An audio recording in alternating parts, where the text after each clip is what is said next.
twese tumuzi nka Tukote, gusa n'ubundi yamenyekanye muri filime nyinshi cyane zitandukanye, ariko nyine amazina ye nyakuri bamwita Irunga. Tukote rero akaba yaragejeje imyaka 53, nta mugore nta mwana, ndetse kandi rwose icyitwa amafaranga cyo bivugwa ko rwose ngo yari yaramajije kuyarunda ku rwego rwo hejuru, kuko ngo yinjiye muri filime akiri mutoya, hanyuma aza kuzikomeza ari nako zimwinjiriza amafaranga akiri umusore mu myaka 20 kugeza ageze mu myaka 30, 40, 50, none uyu munsi wa none yarageze ku myaka 53.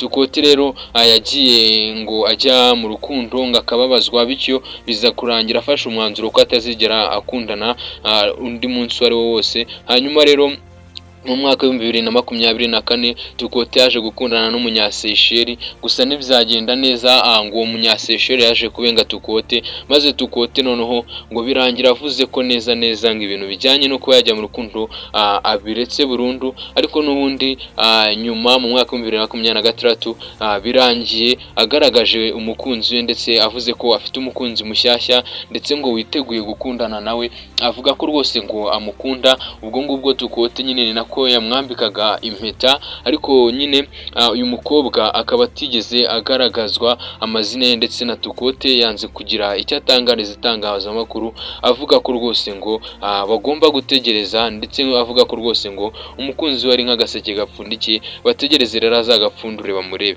Ngo byagenze bite rero kugira ngo ibi byose bigende gutya Tukote ngo yisange muri uru rukundo, nyuma y'uko yari yagiye agaragara inshuro nyinshi avuga ko adashobora gukundana n'umunsi wa rimwe, ndetse avuga ko ngo imyaka ari imibare, akiri mutoya nabona umwanya azaba bijyamo.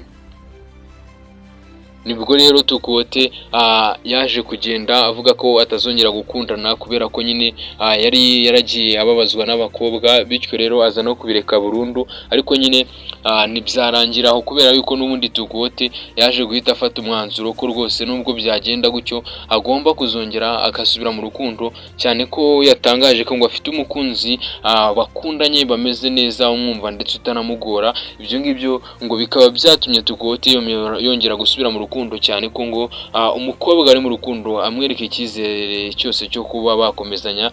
Ibyo ngibyo rero Tukote yakomeje kugenda bigaruka avuga ati ubwo ngubwo nyine ngiye kwinjira mu rukundo n'uno mukobwa, gusa amazina ye ntabwo ndiwe yatangaze, ndetse n'ifoto bagiye bifotozanya ari kumwambika impeta cyangwa se yamutera ivi ntabwo zigize zigaragaza neza umukobwa mu maso. Hanyuma rero Tukote nyine akaba yakomeje kugenda avuga ati mutegereze muzamubona, ndetse kandi mu byoroshye mu bigenze gakeya nkuko nanjye nagiye mbigenza gake ndi kumushaka, ndetse kandi avuga ko ngo kuba nanone yarongeye guhitamo kuba yabana n'uno mukobwa ari pressure y'abafana, ndetse n'abo mu muryango we bagendaga bavuga ko ngaroze, ndetse ngo akagira na mushiki we wahoraga bimuhatira amubwira ngo azagenda ajye kumuvuza ntabwo ari muzima. Ariko ngo Tukote we ngo bikamubabaza kuko yari abizi neza ko ari muzima.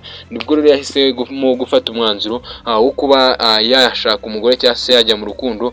Ubu rero ari mu byishimo bikomeye cyane, ari nako akomeza guteguza amukurikirana n'abafana be ko rwose mu minsi iri imbere ashobora kuzabereka ubukwe nta gihindu.